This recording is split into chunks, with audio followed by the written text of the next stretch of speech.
Hindi namin pinagkasunduan. Hindi ko pinagpapaalam ang aking anuman ang sasabihin ko, ang tanumpating bibigay ko. Gayon din naman ang ibang senador. Hindi naman sila nagpapaalam sa akin ang sasabihin nila bago nila sabihin. Subalit may nakausap ako ilang mga senador kaugnay dito at sang-ayon sila sa aking posisyon. Sa katunayan, liliwanagin ko, hindi ko ito posisyon. Ito ang umiiral na batas sa ngayon. Base sa probisyon ng konstitusyon, base sa desisyon ng Korte Suprema sa Bayan versus Zamora, maliwanag yung paliwanag ng Korte Suprema doon. Ano ba ang sitwasyon ng Senado sa ngayon? Merong 21 senador, 2 ang nakapiit, ang isa ay hindi matagpuan. Yung kaso sa Bayan versus Zamora, klaro't maliwanag na 23 lamang ang senador dahil si dating Vice President, dating President, dating Senator Gloria Macapagal Arroyo ay nahalal bilang Vice President noong 1998. So klarong 23 lang. Walang nakapiit, walang nawawala, walang nagtatago. Klarong 23 lang. Pero ang sinabi ng Korte Suprema, sa pagratipika lamang ng isang tratado, ang bilang pa rin na dapat sundin ay 24, hindi magiging 23 dahil ang nakalagay sa pagratipika ng tratado ay 23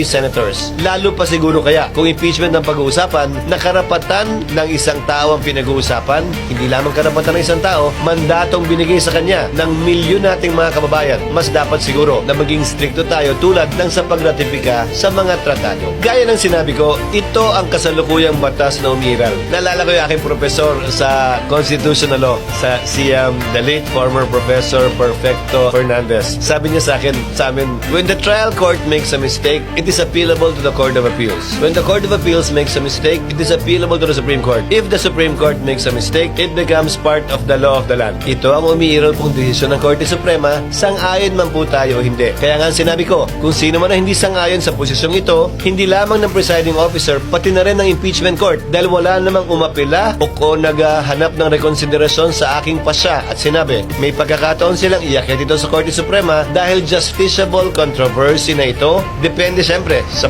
pagpapasa ng Korte Suprema din, sa palagay ko ay pwede nang iakyat at hinug ito. Bakit ko sinasabi ito? Ang impeachment process ay highly political. Klaro naman po, hindi ba? Na may magkabilang panig na magkaiba ang sinusulong. Pabor o kontra man sa impeachment, pabor o kontra man sa nasasakdal. Hindi ba dapat lamang na kapag natapos ang impeachment, ay tapos na rin ang gulo, away at bangayan? Impeachment ang proseso para tumuldok dito sa prosesong ito. Ang pangit naman at ang lungkot, kung matapos namin magdesisyon na may 14 o 15 boto, dun pa lamang mag-aaway-away uli, ay convicted, ay acquitted, dahil magkaiba sila ng pananaw. Sana kung sakasakali, mapagpasahan ito ng Korte Suprema kung may aakyat man sa Korte Suprema, bago pa man magkaroon ng pinal na kapasahan ng Senado, para hindi na tayo magsimula muli sa pinagsimula natin na may gulo, may away, at may bangayan. Sana ito impeachment process, sino man ang manalo, sino man ang magwagi, maging tuldok na kaugnay sa bangayan, away, hindi pagkakaunawaan, at mga akusasyon laban kanino man upang ito'y mapaliwanag, mabigyang linaw, at makita rin ng ating mga kababayan.